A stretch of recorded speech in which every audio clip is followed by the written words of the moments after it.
Facts overflow the world. So Neville says that facts overflow the world. Now, why is that important for you to understand as a manifester? Why is it so necessary that you really get what he's really trying to lay down for us?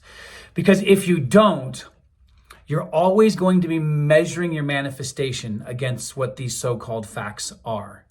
Okay. So again, if you're trying to pay a bill and you keep getting eviction letters, or if you're trying to pay a bill and you keep getting creditors calling you, you're always going to be reactive. You're going to be reactive from your current state, which means your body of beliefs. And those are the beliefs you've accepted about the world, yourself, others, and what's possible and what's not possible. Okay. So if you are in a state of poverty, right? Meaning if you have a set of beliefs that are supporting each other about how you're poor, right? And that's what a state is. It's a set of beliefs, right? Not just one.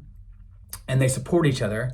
Then you are a person who will only perceive and be able to perceive, right, what is possible based on your current state of not having enough money. And then therefore the world will full on change itself to and modify itself to actually reinforce your belief system. Okay? And so you are creating the facts. You are creating the facts by believing them. Okay? So you are a person who believes that you can be evicted. You are a person who believes that landlords are hard to deal with. You have a belief that you are a person who struggles, right? Now, again, all of these beliefs originate somewhere, most likely in your childhood. It doesn't have to, but it can. And you have been taught to deal with money a certain way. Now, here's the thing. Every single state, and I actually like the word story better because I think people understand that, right? Because state, back to what Neville says, is a body of beliefs that when and continuously assumed upon turns into or hardens into fact, right? Did you hear that? It hardens into what? Fact. It hardens into a perceptive lens, meaning the way in which you see things, it becomes more solidified. Another way of saying that is you start justifying things by how you see them, okay? Because everything is about perception, okay? So if it is about perception, then you have to first take a step back and say, okay, if I'm struggling to pay rent, this isn't about the landlord. It's not about the eviction notice. It's not about the fear. It's not about the inadequacy. It's not about what if scenarios about living on the street. It's not about any of that, right? Because those are facts. It's about you. That's what he's really saying. Right? Is that when you understand that facts overflow the world, he's not saying that, oh, those can't change. Because the problem is when people hear the word fact, they think something that can't be changed. Okay? Galileo disproved that. Newton disproved that. Right? The guy who ran the 4-minute mile disproved that. Facts can be disproven.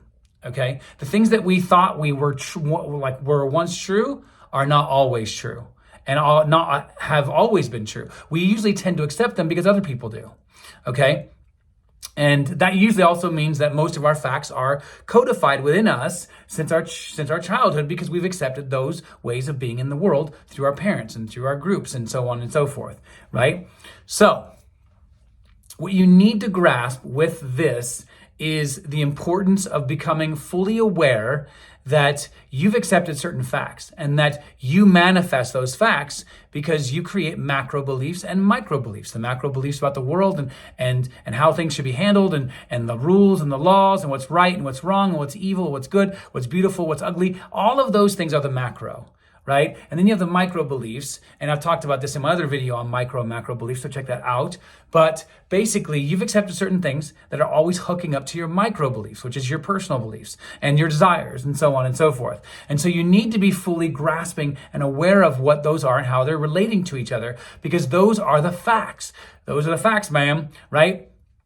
And so to do so, what I would love for you is to take a piece of paper, just pen and write down macro beliefs, right? Write down like 5 or 10, and then do the same thing with micro beliefs, but make sure that those micro beliefs are related to the macro beliefs. So if you're like, hey, the world is not a safe place, then maybe micro would be like, I don't go outside, right? So then because then what that's going to do is that's going to show you how you've created them and then how they reinforce. So when Neville again says that the facts overflow the world, he's literally saying you overflow the world by accepting certain things from the current state or the current stories that you have actually accepted as true. Then those stories need a character and you're playing out the role of that character.